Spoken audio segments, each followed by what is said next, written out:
Muito bom, vamos lá, a gente está no Daf Vav Amud Bet, a gente viu no Amud Aleph uma discussão entre Rav e Shmuel.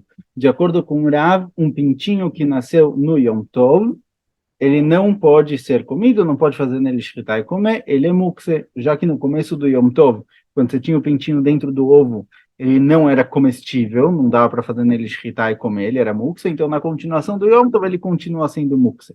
De acordo com Shmuel, ele tem quem diga Rabi Yohanan, não. Na hora que ele nasceu, ele se torna permitido, o motivo foi falado antes, vai ser falado agora de novo, então vamos lá. Fala para a gente agora o seguinte, Tana que vatei de Rav, Tana que vatei de Shmuel, vai ter Rabi Yohanan. Tem uma braita que apoia as palavras de Rav, uma braita que apoia as palavras de Shmuel e tem quem diga Rabi Yohanan. Ou seja, os Amoraim, Rav, Shmuel e Rabi Yohanan discutiram sobre esse assunto, e a verdade é que a gente tem uma braita anterior, das gerações anteriores, da época da Mishnah, que apoia a opinião dos dois. Ou seja, a discussão entre eles, na verdade, é uma discussão mais antiga. Tana que vatei de Rav, tem uma braita como Rav, que o pintinho é proibido, está escrito na braita o seguinte, Egel shenolad beyom tov mutar, um bezerro que nasceu no Yom Tov é permitido fazer nele shritá e comer, ele não é mukse, é froch shenolad beyom tov asur, mas um pintinho que nasceu no Yom Tov não é proibido. O maifresh ben zelezé, e qual a diferença entre os dois? Porque o bezerro que nasceu no Yom Tov é permitido, já o pintinho é proibido. Zé muhana gavimo beshchitá, vezé não muhana gavimo. Explica a própria Braita, como o Rav explicou lá atrás, que o bezerro dentro da vaca, ele é permitido já. Se fizer shritá na vaca, a shritá é válida também para o bezerro. Então, ele já era permitido no começo de Yom Tov, quando ele nasceu, ele continua sendo permitido. O pintinho dentro do ovo não tinha liberação nenhuma, ele não estava dentro da galinha para ser permitido junto com a galinha, ele era um ovo por si só no começo de Yom Tov, era proibido, ele continua sendo proibido. Então, aqui vai ter de Shmuel, vai ter Rabi Yohanan, tem uma braita, que é antiga, que apoia a opinião de Shmuel e Rabi Yohanan, que permitiram o pintinho, Egel shenolad beyom tov mutar, vefroch shenolad beyom tov mutar, tanto o bezerro que nasceu no Yom Tov, é permitido fazendo ele escritar e comer, assim também o pintinho. Maitama, qual o motivo de cada um? Qual o motivo do eter de cada um? A priori a gente tem aqui uma coisa nova que nasceu no Yom Tov, porque eles são liberados. Então explica a Braita, com relação ao bezerro, Zemuhana Gavimo, o bezerro ele está liberado porque no começo de Yom Tov ele estava liberado também, quando a vaca estava prenha, ele estava dentro da barriga da vaca, ele era parte dela, a shritá na vaca liberaria o bezerro, então ele é parte dela, ele era permitido e continua sendo permitido, Vezema tiratzmo beshritá, e o pintinho, na hora que ele muda de status, de algo que não se podia fazer nele shritá para algo que se pode fazer nele shritá, ele mudou de status, ele mudou de situação, consequentemente, as leis de mukse que se aplicavam ao pintinho dentro do ovo não se aplicam ao pintinho pós-nascimento. Ele virou outra coisa, então ele está liberado. Ponto. Tanu Rabanan, fala Braita, Efruach shenolad b'Yom Tov asur. Um pintinho que nasceu no Yom Tov é proibido, certo? Aparentemente, essa Braita segue a opinião que foi trazida em cima, de Rav.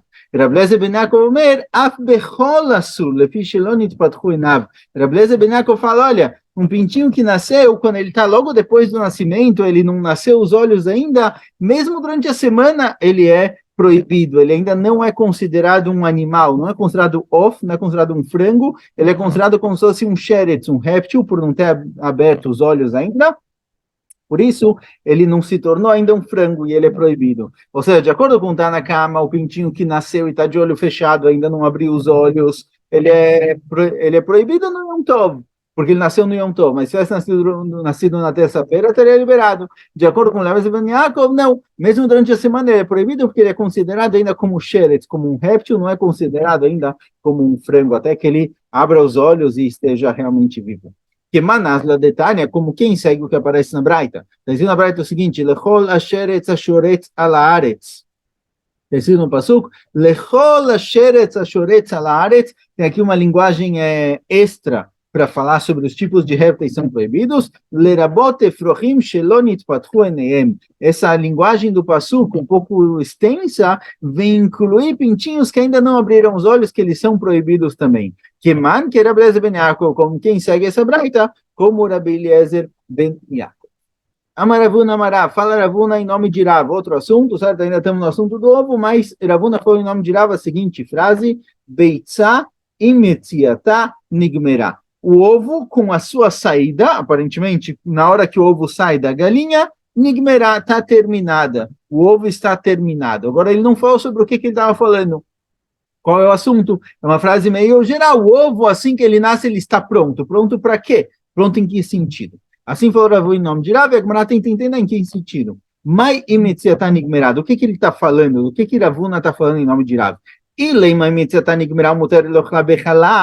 Se a intenção dele é dizer que o ovo, a partir do momento em que ele nasceu, ele se tornou um ovo e é permitido comer ele com leite, mesmo que ele é um ovo de galinha e a galinha é de carne, o ovo não é parte da galinha, não é um pedaço da galinha, é algo produzido pela galinha e ele é considerado parvo e pode ser comido com leite. Talvez Ravuna, em nome de Rav, quis dizer que o ovo, no momento em que nasceu, ele recebe o nome de ovo e pode comer com leite, e a gente pode concluir daqui, talvez a conclusão daqui é que se eu fizer escritar numa galinha e encontrar um ovo pronto dentro da galinha, esse ovo é considerado de carne e não pode ser comido com leite, ou seja, o ovo só recebe o nome de ovo parvo na hora que ele nasce. Gatania, rei está escrito na Braita, diferente disso, a shochet tartanegolet mataba betzim gmurot, alguém que faz escritar numa galinha e encontra ovos prontos, certo? Mais pra frente a gente vai ver o que tem que estar pronto, se é a clara, se é a casca, etc. Mas, de qualquer jeito, se você vê escrita na galinha, encontrou um ovo pronto, terminado, já pode comer com leite, não precisa ter nascido para ser liberado de comer com leite. E lá, então, aparentemente, Ravuna, em nome de Rav, quis dizer outra coisa. A Gemara levanta agora uma outra opção para explicar. Talvez ele vem dizer o seguinte, talvez Ravuna vem dizer em nome de Rav o seguinte, olha, o ovo, no momento em que ele nasceu, acabou. Nasceu é nascido, pode ser comido no Yom Tov. Ou seja, embora um ovo que nasce no Yom Tov é proibido, se esse ovo nasce no Erev Yom Tov, 5 minutos antes de começar o Yom Tov, está liberado no Yom Tov. Ou seja, se esse ovo sair no Erev Yom Tov, Nigmerá, é considerado que o ovo está completamente pronto e completamente terminado, pode ser comido no Yom Tov no dia seguinte. O que nasce no próprio Yom Tov, não. Mas se nasceu antes, não tem um tempo. Não é que o ovo, depois de nascer, leva 3 horas para ele terminar de amadurecer, ou algo do tipo. Não. Na hora que nasceu, acabou. Se ele nasceu no Yom Tov, no Yom Tov está liberado. Se é isso que Ravuna quis dizer em nome de Rav, também não é exato. Por quê? Porque a gente poderia concluir daqui, a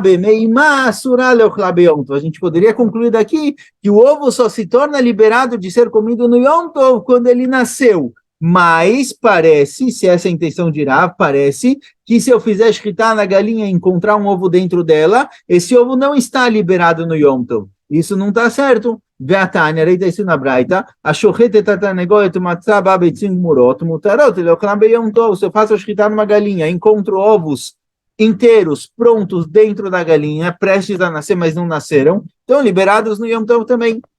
Ou seja, a gente vê que não tem que ter nascido para ser permitido no Yom Tov. Só o fato de estar pronto já é suficiente. Então não pode ser que é isso que Rav quis dizer. Se você quiser dizer o seguinte, olha, é verdade, na Mishnah está escrito, Cuba, talvez você quiser dizer que essa Braita está ensinando algo que não é na Mishnah, se essa for a explicação para a Braita, que a Braita realmente vem liberar os ovos, talvez essa Braita discorda da nossa Mishnah. Será que a Braita vai falar uma coisa que não está escrita na Mishnah? Será que a Mishnah discorda do que foi dito? Fala Gemara que não, que a Mishnah também não discorda disso, certo? Como a gente vai ver logo na continuação. Então, já que a Mishnah não discorda disso, a Braita é só um complemento para a Mishnah, então o que Rav falou não pode ir contra essa Braita. Se a Braita fosse contra a Mishnah, então o Rav poderia ir contra a Braita, porque ele seguiria o caminho da Mishnah. Mas como a gente vê na continuação, a Braita que diz que se eu fizer escrita numa galinha, o ovo está liberado, é algo que sai da Mishnah também, é algo que na própria Mishnah concordam com isso. Que se eu fizer escrita numa galinha, encontrar um ovo dentro dela, o ovo está liberado, mesmo no Yom Tov. Sendo assim, tanto a Braita quanto a Mishnah concordam que o ovo que está encontrado dentro da galinha está liberado, então não pode ser que quando o Rav falou que um ovo, depois de nascer, ele está pronto, significa que está pronto e pode ser comido no Yom Tov. Porque não precisa ter nascido para ter liberado no Yom Tov, então a gente vai precisar de outra explicação para Rav. Agora, onde a gente encontra na Mishnah que se eu fizer escritar numa galinha e encontrar lá dentro um ovo, esse ovo está liberado, a gente encontra isso na Mishnah também. Anamitanina, está escrito isso na Mishnah. Por quê? A nossa Mishnah falou o seguinte, Beitzah shenolda beyom tov, um ovo que nasceu no Yom Tov. Beit Shammai omrim teachel, o Beit Hillel omrim lo teachel. Discutiram Beit Shammai e Beit Hillel na nossa Mishnah sobre um ovo que nasceu no Yom Tov ser permitido de comer ele ou não. Vead Kani, até aqui, qual a discussão entre eles? Lo plige Beit Shammai e Beit Hillel benolda. A discussão entre Beit Shammai e Beit Hillel é só no ovo que nasceu no Yom Tov, que Beit Shammai libera e Beit Hillel proíbem. Mas se eu fiz esquidar na galinha e encontrei o ovo dentro da galinha, deveria colcharem. A priori, todo mundo libera. Se Beit Shammai e Beit Hillel discutiram com relação ao ovo que nasceu no Yom Tov, aparentemente, o ovo encontrado dentro da galinha, todo mundo concorda que é permitido. Então a gente vê que tanto a Mishnah quanto a Braita concordam que um ovo encontrado dentro da galinha está permitido, então não pode ser que Irá vem dizer que só depois de nascer o ovo está liberado. Mesmo antes de nascer o ovo está liberado. Vechitema Beit Hillel afil bemeiman namiasri. Veadekatan lo decha kochon de Beit Shammai da fil da namishar. O fala Gemara, olha, talvez não. Talvez quando Beit Shammai e Beit Hillel discutiram com relação ao ovo que nasceu, não posso concluir daqui que o ovo encontrado dentro da galinha todo mundo libera. Pode ser que Beit Shammai e Beit Hillel discutem tanto com relação ao ovo que nasceu, quanto com relação ao ovo encontrado dentro da galinha. Isso que na Mishnah discutiram justamente com o ovo que nasceu, é para mostrar que Beit Shammai liberam mesmo um ovo nascido. Não só um ovo que estava dentro da galinha, mesmo um ovo que não existia e de repente nasceu, Beit Shammai liberam, mas talvez eles discutem nos dois pontos, eles discutem tanto no ovo nascido quanto no ovo que foi encontrado dentro da galinha. Ela há detalhe, mas fala Gemara que não pode ser. Porque se for assim, a Braita que diz a Braita que libera comer ovos encontrados dentro da galinha, mane, quem vai ser ela? Lo Beit Shammai velo Beit Hillel. Não é nem Beit Shammai nem Beit Hillel. Então, obrigatoriamente a gente tem que falar que a discussão entre Beit Shammai e Beit Hillel na Mishnah é somente sobre um ovo que nasceu no Yom Tov. Essa é a machloket Beit Shammai e Beit Hillel. Mas um ovo que foi encontrado dentro da galinha, todo mundo concorda que ele está liberado. Então, tanto a Mishnah quanto a Braita liberam o ovo encontrado dentro da galinha. Então, volta a nossa pergunta. Quando o Rav falou que um ovo, somente ao sair, ele está terminado, sobre o que ele estava falando? Se é para liberar o ovo no Yom Tov, parece das palavras de Rav que o ovo antes de nascer está proibido. Mas não pode ser com relação a Yom Tov, que no Yom Tov, mesmo antes de nascer, o ovo está permitido. Se fizer escutar numa galinha e encontrar um ovo dentro dela, o ovo está permitido. Então, sobre o que Rav estava falando? A priori, um ovo dentro da galinha, ele é parve, pode comer ele com leite. E se fizer escutar na galinha, o ovo está liberado. Então, o que Rav falou? Que o ovo só muda de status depois do nascimento, não é nem com relação à carne com leite, nem com relação ao mukse yom tov. Ela, então, aparentemente, do que Rav estava falando, fala Gemara, o que Rav quer dizer é o seguinte, um ovo não nascido é diferente de um ovo nascido. O ovo que saiu da galinha, quando a galinha bota o ovo recebe a aptidão, a capacidade de produzir o pintinho dentro dele. Mas se eu fizer escritar numa galinha e encontrar um ovo dentro dessa galinha, esse ovo, por não ter sido botado ainda, ele não consegue legadele evrohim, não tem como produzir um pintinho dentro desse ovo, certo? Mesmo que tenha lá toda a parte genética necessária, o ovo não consegue fazer isso somente depois que ele é botado pela galinha. É isso que Rav quis dizer. É isso que muda. Nesse sentido, um ovo botado é diferente de um ovo que foi encontrado dentro da galinha. Pergunta qual a diferença, certo? O que Rav vem dizer? Rav não vem dar um shiur de... Como fala? Não é botânica. Rav não vem dar um shiur sobre animais. Que ovos de galinhas que foram encontrados dentro da galinha não cresce neles pintinho. Mas se nasceu, se a galinha botou o ovo, cresce pintinho. Rav não vem falar disso. Rav vem falar de alguma coisa ligada à Torá, ligada à Halachá. Então, se for assim, por que Rav viu necessidade de falar essa questão? Responde a Gemara, a diferença é com relação a negócios. Alguém que comprou um ovo, e ele pediu um ovo que foi botado, e deram para ele um ovo que não foi botado, um ovo que foi encontrado dentro da galinha, essa venda está anulada, como a gente vai ver logo na continuação. Porque, de acordo com o Rav, tem uma diferença essencial entre os dois tipos de ovos. Então, se ele pedir um ovo que foi botado e deram para ele um ovo que foi encontrado dentro da galinha, é outro ovo completamente, porque desse vai nascer um pintinho, desse não. Então, a venda está anulada. Que ao de Amar leu, como conta Gumará, certa vez alguém foi lá para o Shuk, ele falou, Biei de parre alemã. Ele falou, olha, ele saiu no Shuk gritando, olha, eu quero um ovo botado por uma galinha. E Arvolei Bia de escutar. Deram para ele um ovo que foi encontrado numa galinha que fizeram shritá.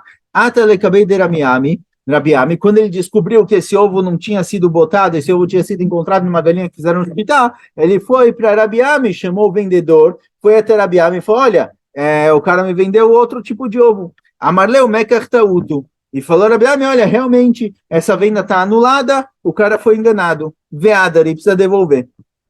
Certo? O cara pediu uma coisa, você deu para ele outra, precisa devolver, você devolve o ovo, ele te devolve o dinheiro. Fala na pshita, fala, olha, é óbvio, eu pedi A, o cara me deu B, é óbvio que a venda está anulada. Qual a novidade aqui? O que eu poderia pensar? O cara pediu um ovo que botado, deram para ele um ovo encontrado numa galinha de shritá. Não foi o que ele pediu. Eu pedi uma coisa, me deram outra, a venda está anulada. Responde a Gemara, mal de teima, aí le achilaka baileu, vai de que amar de pacha, mishum de trivan. Fala, olha, o que eu poderia dizer?